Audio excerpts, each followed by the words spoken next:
Praise the Lord, my beautiful, blessed souls. I normally don't come on here looking crazy, but today I got to get some videos out. And this one actually really touched me because this one it kind of hit home for the stuff I've been going through in my own life. But we going to get into it. we going to break this thing down, and it's going to be a blessing. Okay, I'm in Psalms chapter 63, and I'm going to read a little bit of it, and we're going to get into it. Are we really hungry and thirsty for God? Do we want more of Him?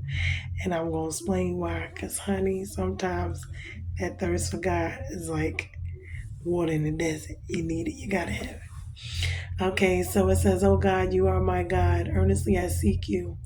My soul thirsts for you. My flesh faints for you, as in a dry and weary land where there is no water. So I have looked upon you in the sanctuary, beholding your power and glory. Because your steadfast love is better than life, my lips will praise you. So I will bless you as long as I live. In your name will I lift up my hands. My soul will be satisfied as with fat and rich food, and my mouth will praise you with joyful lips. When I remember you upon my bed and meditate on you in the watches of the night, for you have been my help. And with the watches and in the shadows of your wings, I will sing for joy. My soul clings to you.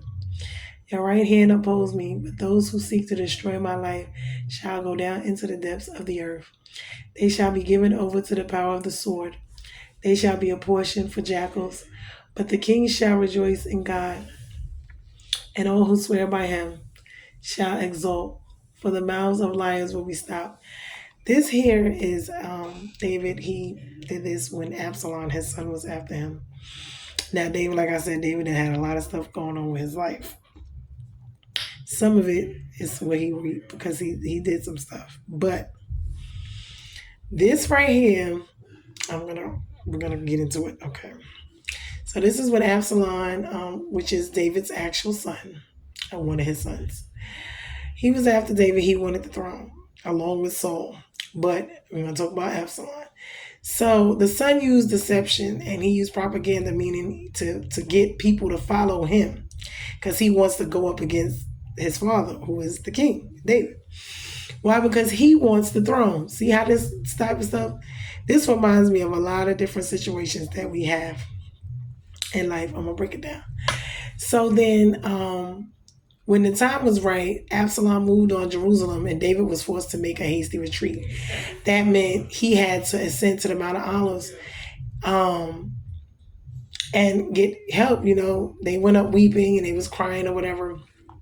But this led David and those who were still loyal with him, meaning over the Mount of Olives. And then what ended up happening beyond the Jordan River, before they could find rest and safety, meaning they were fleeing from them. So in this psalm, it involves the themes highlighted by those events, such as the physical thirst, danger, lies, and a need to depend on God. Why? Because it's expressing the desire to know God better, equal to a great thirst, meaning you're thirsting after God. Why? Because the things of this world is not satisfying. It's not going to quench your thirst. So you can get all these things. It's not. And although David is king, he sees what came along with being king. Folks, it made him a target. Folks hated him for being king. Didn't want him to be king. Well, Saul didn't want him to be king. He was supposed to be the next king. He was after him. Then his own son turned around and wanted to kill him and wanted to take the crown. So it's like, this was crazy. Something that was supposed to be a blessing, the actual blessing from God, actually ended up being this whole debacle of a situation. So where he's consistently, not only king, but he's, over the the army. So it's like he's in a constant battle situation. This is why David really was after God on heart. This is why he sung praises all the time, because when you're in consistent battle, consistent warfare, whether it's your household, whether it's your family, your friends, whether it's out with other people, whatever it is. Remember, I was talking about the monitoring spirits, the familiar spirits, and the household spirits. This is a perfect example of a household enemy, a household spirit that is monitoring him each and every move he makes to try to pounce on him, to try to kill him, destroy him, his own son. You see what I'm saying? This is crazy. So now when you look at this and he see him thirsting for God, why? Because God is the one who's gonna maneuver him. He's the one gonna vindicate him. He's the one gonna protect him, provide for him. I believe they had to go get provisions during this time. So during this time, when he fled from wherever he was, they needed provision. So they needed, food, shelter, help, and that's what they ended up getting from these people. So that's why he's fully committed, to God, because God is the one providing him with all of these things. In spite of this situation, God is still there. The situation is what it is, and until it gets resolved, but God is still there, and he's still doing what he does. So, like I said, this shows how he needs to depend on God, meaning in the physical and in the natural, because God has to guide him and tell him where to go, when to go, what to do, what not to do. And this is why he thirsts for God, because at this time, during these times in your life, you need to be hearing from God. When people are after you, when things are, you got to be hearing from God. Hearing from other people is not going to help you. I can tell you that you need God to be providing for you, protecting you. You need him to be guiding you. You need to be hearing and listening to know what type of moves to make, because when the enemy is after you, listen, you need to know what maneuvers to make. You need to be strategizing. And you can only do that with God, because he's the one that knows which way you need to go.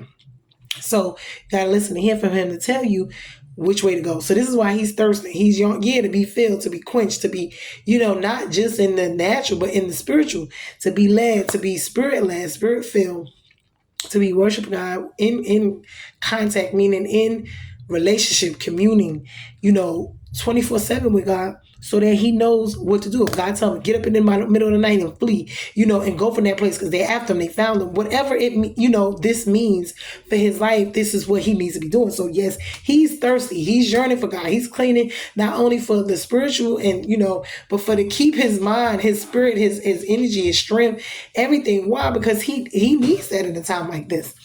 And this is why God is so faithful, and he is so, because no matter what is going on, it's like you have to trust the Lord, because that's the only one you can trust.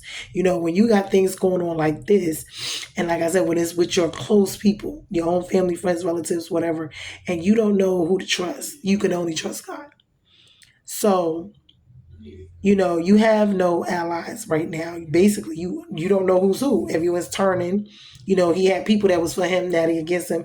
His son turned them against him because he lied to them and, got in their ear. But this is all the devil and how he works. He have people come up against you, lie on you, mistreat you, go against you, get a bunch of people to hate you and want to do stuff to you for no reason, because they lie and they believe in lies. You see what I'm saying? So they going along with it. And then you can't trust nobody because you don't know who's who and what's what, and when they're going to switch up, because they can switch up on you at the drop of a dime, And this is why, even for myself, because, I've gone through some things, and I'm quite sure we all have, but I've learned myself. And it's like I be wanting to testify. I had testimonies, and I know, but I have to do it between me and God, because it's like, even in that, even in my wins, and I tell people I take my wins and my losses now in private. Why? Because when you lose, and it's like people are happy, they'll pretend to be, and then a lot of times they don't. A lot of times they don't even do that anymore. They'll just be blunt and just act, funny towards you. They be, grinning and skinning, like they happy that you losing. They happy you going through all these changes. They don't want to see you. And then it's also when you win, you get to see that part too, where they really not happy that things have switched around for you, or things gotten better for you. It's like they looking like, yeah, like you were supposed to stay there forever. So it's like, you don't know who to tell to be happy. Everybody, so you just move in silence. And this is what I tell people. So now I move in silence. I went through some things, even with my son, with different things. Like I said, I can have, and God is teaching me how to be silent, to let him be in control, to not speak and not tell and not give it while until after it's, the time has passed, to after the danger is over, to after the situation has passed, whether it's a good situation or a bad situation, move in silence. That is the best way. One, enemy can't attack what they don't know nothing about. Let them think you miserable. Let them think you, why? Because they happy about that. If they think they done buried you somewhere, let them think that. You know what I'm saying? Well, because that's the best way to move. Because if they're not going to be happy for you, if they're going to come back and resurrect and be after you, if they see that you're doing well and see, then you might as well just let them think, you got to confuse them, whatever it is, because it's no need to run around telling. So I said it's between me and God. Whatever's going on, I got things going good. I got some things but that's life, and that's life for all of us. But at this point in time in my life, as I even see, even with this situation, because this is his own son, and I can talk about that because with family, friends, with your closest people, like I said, my computer. Oh, you would get to this point where, you know what I'm saying, you don't know who's who, what's what, because you'll think some of them is happy for you, but then they're really not. You'll find that out, and then, it's like they love it when you're losing, when you're not doing well or not doing better than them, or, and then when you win, it's like they frowning. It's like they got a problem. So it's like, either way, just never mind, but there's a lot of situations, like I said, whether it's your job, whether it's your family, your friends, your immediate shit. It could be you, your siblings, your spouse. It could be your children where they just want to overthrow you, overthrow the household, throw the rules, overthrow whatever. You see what I'm saying? And they're just all after you, and they're all, everyone's against you. They got everybody told lies against you, and they after you, and everybody thinking the worst of you. They didn't rally the troops up again. It's crazy.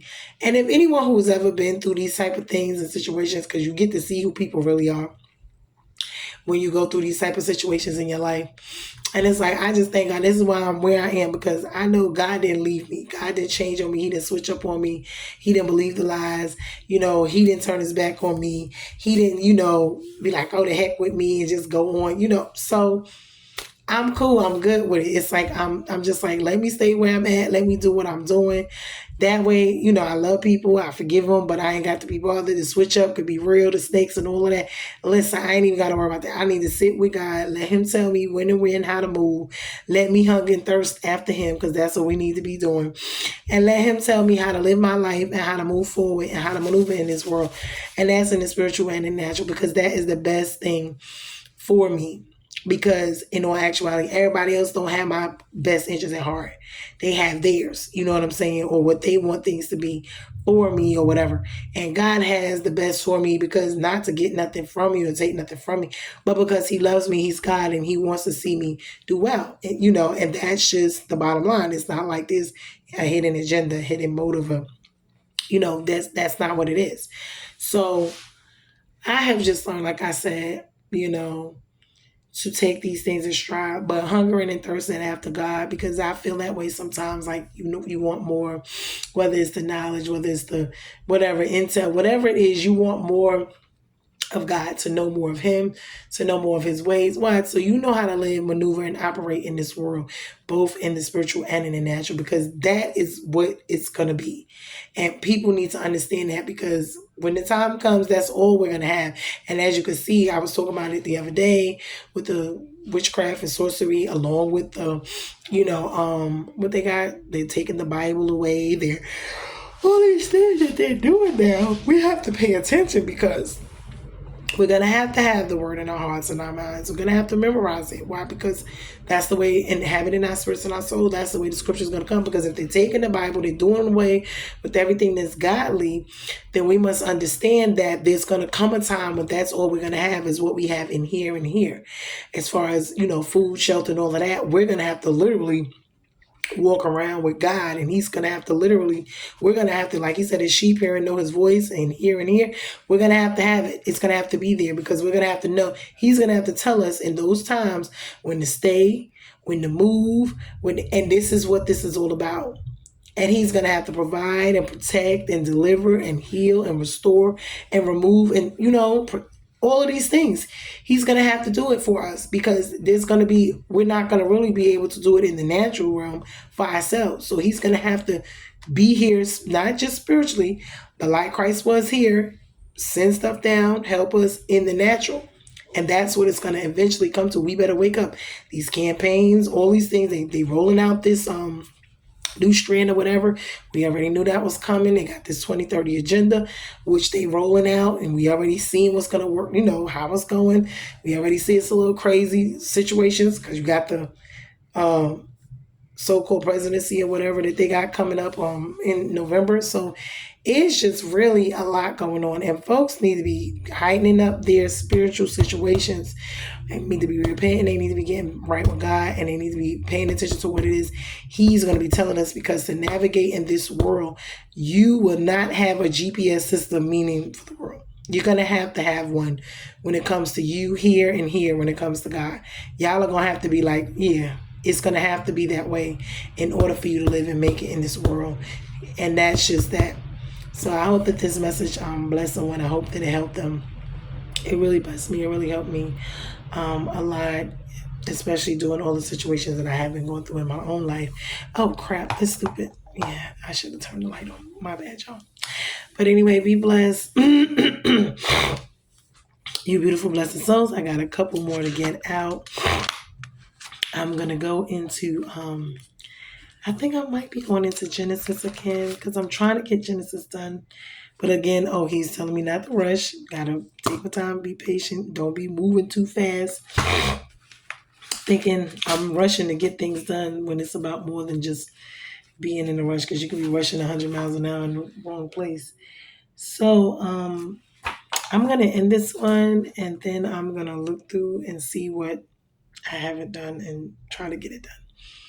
But be blessed, everyone. I hope everything's well with everyone. We're bruising, not broken. Love you guys. Till the next video. Later.